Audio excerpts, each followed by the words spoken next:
연봉 협상은 크게 이직 시 연봉 협상과 재직 중 연봉 협상으로 나누어 볼 수 있습니다.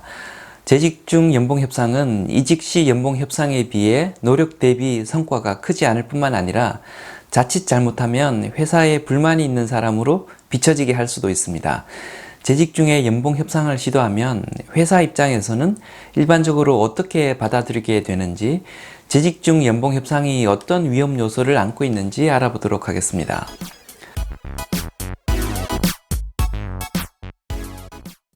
안녕하세요. 커넥팅닷TV의 장프로입니다. 호봉제를 실시하는 공무원이나 공기업을 빼면 대부분 형식적이나마 연봉 협상 시즌이 있고 회사가 정한 협상 절차도 있습니다. 그런데 이런 절차들이 형식적일 뿐 실제 의도하는 만큼 협상이 가능하지 않은 경우가 많습니다. 그런데 연봉 협상을 글자 그대로 협상이 가능한 것으로 잘못 생각하거나 찔러보기식 협상을 시도하다 안 좋은 이미지만 남기는 경우가 발생할 수 있습니다. 우리나라에서 재직 중 연봉 협상이 자유롭게 이루어지는 직종은 사실상 별로 없다고 보는 것이 맞습니다. 그나마 계약 조건 협상의 폭이 큰 프로스포츠 선수나 연예인들도 3에서 5년 단위 계약 갱신 시기에나 제대로 된 연봉 협상이 가능하고, 연 단위 계약 갱신은 특별한 상황에 있는 경우에만 예외적으로 가능하다고 보는 것이 맞습니다.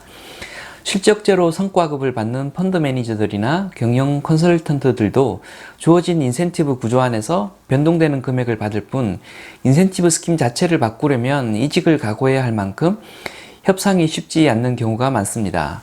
대개 회사들은 연봉 협상 시즌이라고 이름은 붙이되 통보로 끝내고 마는 경우가 대부분이죠.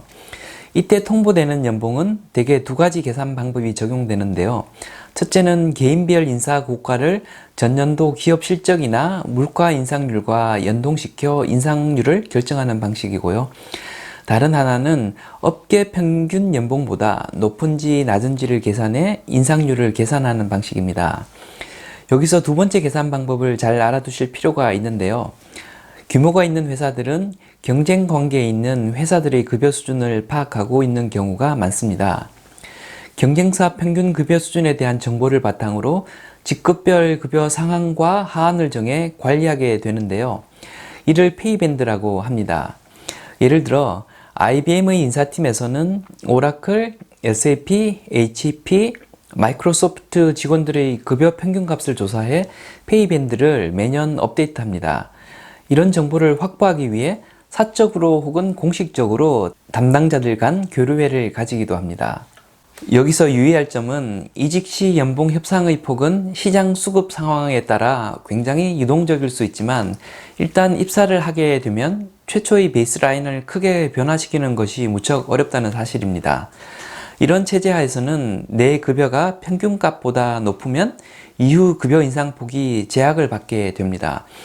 이직 시 연봉 협상을 잘못해 매우 낮은 연봉을 받았을 경우 이후 인상폭은 다른 사람들 대비 다소 높아집니다. 하지만 최초의 베이스라인을 끌어올리는 전폭적인 인상은 크게 기대하기 어렵습니다.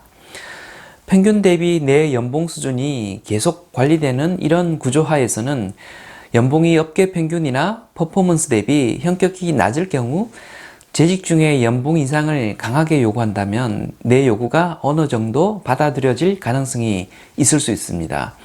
그런데 인상된 연봉이 확실히 마음에 들 때까지 추가로 계속해서 더 높은 연봉을 요구하거나 평균 대비 낮은 수준이 아닌데 연봉 협상을 시도하는 경우 경영진은 그 사람이 회사에 불만이 있거나 다른 회사에 옮길 의사가 강한 사람으로 인식하게 됩니다. 좀 더 자세히 말하자면 이미 다른 회사를 알아보고 양쪽 패를 저울질하고 있는 것인지, 아직 알아보지는 않았지만 관철이 되지 않을 경우 이직을 시도할 가능성이 있을런지, 혹은 이직의 의사는 없지만 단순히 좀 더 높은 연봉만을 원하는지, 이 셋 중 어느 경우에 해당되는지를 식별하려고 하게 됩니다.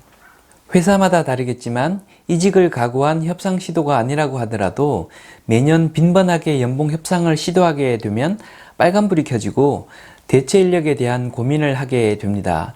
빨간불이 들어온 인력에 대해서는 투자 관점의 교육기회 제공이나 역량 축적이 필요한 보직을 맡기는 것을 꺼릴 수밖에 없습니다. 이런 대응을 부정적으로 볼 수만은 없습니다. 회사 차원에서는 합리적인 리스크 관리 행위이기 때문입니다. 결론적으로 말씀드리면 재직 중 연봉 협상 시도는 너무 빈번할 경우 득보다 실이 큽니다. 재직 중 연봉 협상 시도를 위해선 시장가 대비 자신의 몸값에 대한 객관적인 평가가 선행되어야 합니다. 연봉 인상을 요구하는 방법과 태도에 따라서 원하는 결과를 얻기도 하고 긁어부스럼만 만들 수도 있기 때문에 어떤 태도로 어느 정도 강도로 요구를 할 것인지에 대해서도 생각해 둘 필요가 있습니다. 기대치 대비 낮은 급여가 정말 이직의 사유가 될 만큼 큰 문제라면 명확하게 의사를 전달하는 것도 필요합니다. 단, 요청이 받아들여지지 않았을 경우를 생각해 두고 행동을 취하는 것이 옳겠습니다. 아니면 말고식으로 툭툭 찔러보다가는 생각지 못한 부작용을 불러올 수도 있기 때문에 분위기를 봐서 조심스럽게 행동하는 것이 좋겠습니다. 지금까지 커넥팅TV의 장프로였고요.